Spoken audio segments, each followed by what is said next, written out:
उत्तर प्रदेश 2025 का वार्षिक बजट का आज तीसरा दिन, जिसमें समस्त उत्तर प्रदेश का वार्षिक बजट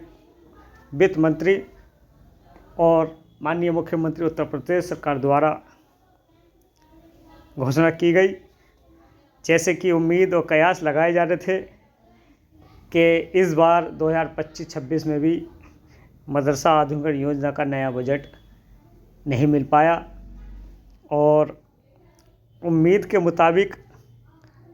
मदरसा आधुनिकीकरण टीचर्स ये आस लगा रहे थे कि इस बार बजट मिलेगा। लेकिन अफसोस साथियों, तीसरा दिन भी और उम्मीद की जा रही है जो बजट ये चलेगा, इसमें अब मदरसा आधुनिकीकरण टीचर को बजट नहीं मिल पाएगा। साथियों, पहले भी मैंने आप लोगों तक बताया था, क्योंकि एक बहुत बड़ी तादाद उत्तर प्रदेश के अंदर शिक्षा मित्रों की है, उनकी अपनी सरकारी बिल्डिंगें हैं, लेकिन कहीं ना कहीं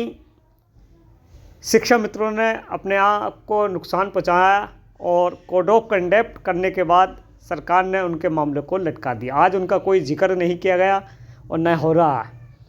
और साथियों, यही मामला उत्तर प्रदेश के मदरसा आधुनिकीकरण टीचरों पर लागू होता है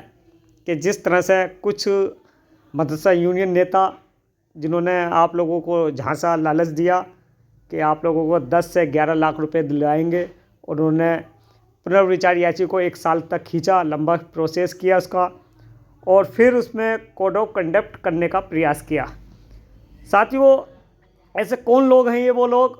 जो मदरसा टीचर्स के जज्बात से खेलने का प्रयास कर रहे हैं, नए प्रस्ताव, नए बजट पर संकट पैदा किया। अफसोस होता है कि साथियों कि एक न्यायिक जो प्रक्रिया थी, जो मात्र 2 सप्ताह 3 सप्ताह चलने वाली थी, उसको 1-1 साल 2-2 साल खींचने का प्रयास किया। और जिस तरह से 10 जनवरी 2025 को एक पत्र निदेशालय से जारी हुआ था, जिसमें स्पष्ट उल्लेख किया गया था कि जब तक न्यायालय में मुकदमा विचाराधीन है, चाहे वो लखनऊ बेंच हो, चाहे वो इलाहाबाद हो, जब तक सरकार स्वतंत्र रूप से उस पर कोई भी कार्य आगे को नहीं बढ़ाएगी, नहीं बजट देगी और ना ही नया प्रस्ताव पास करेगी। तो यथा स्थिति यही है साथियों वर्तमान में, और ये सच है, इसको स्वीकार करना चाहिए सभी मदरसा टीचर्स को, क्योंकि इसमें एक यूनियन के नेता ने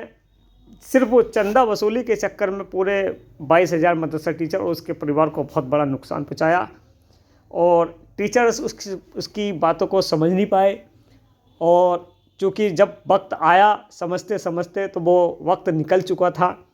और एक हालात ऐसे हो गए, उत्तर प्रदेश के मदरसा टीचर्स के हाथ निराशा और मायूसी लगी। लेकिन आज भी कुछ टीचर्स इस बात को मानने के लिए तैयार नहीं है कि वो न्यायालय से और नए बजट से क्या मामला है इसका। साथियों, मैंने कई बार आप लोगों को बताया कि न्यायालय जब तक मुकदमा विचाराधीन रहेगा, जब तक पेंडिंग रहेगा और उसका प्रोसेस लंबा खिंचता रहा, तो यकीनन आने वाले वक्त में भी ये बजट हमें मिलना मुश्किल होगा। नया प्रस्ताव पास होना भी बहुत बड़ी टेढ़ी खीर होगी। और जिस तरह से माननीय मंत्री दानिश आज़ाद अंसारी साहब ने मेहनत की थी और लगातार वो माननीय मुख्यमंत्री के संपर्क में रहे थे, लेकिन कहीं ना कहीं वो भी मजबूर हो गए कि न्यायालय के सामने, चूँकि पहले कई साल तक मुकदमा न्यायालय में लखनऊ बेंच में विचाराधीन है, वहाँ अभी तक डेट का नहीं पता। जबकि पैरोकार ने दावा किया था कि लखनऊ बेंच वालों को 10 से 11 लाख रुपए मिल जाएंगे, लेकिन लखनऊ बेंच वालों के साथ बहुत बड़ा धोखा हुआ, और मैंने उनसे अपील भी की थी कि आप अपना पैसा तत्काल वापस ले लें, लेकिन वो नहीं माने। दूसरा मामला इलाहाबाद हाई कोर्ट का है, जिसका 22 फरवरी को एक समीक्षा बैठक औपचारिकता पूरी होनी है और 24 में इसमें एक आदेश लगना है। साथियों, ये बहुत लंबी प्रक्रिया है जो पैरोकार ने खींची है, टीचर्स को लालच दिया है और 10 से 11 लाख का वादा किया है उसने कि 31 मार्च 2025 तक वो 10 से 11 लाख रुपए दिलवाएगा। साथियों, चूँकि अब फरवरी भी एंड होने जा रही है और मार्च भी अनकरीब है, ऐसे तमाम मदरसा टीचर्स उस मैसेज को जो पैरोकार ने तमाम ग्रुपों पर लोगों को गुमराह किया था वो सेफ रखें और ये जवाब तलब करें कि वो 11 लाख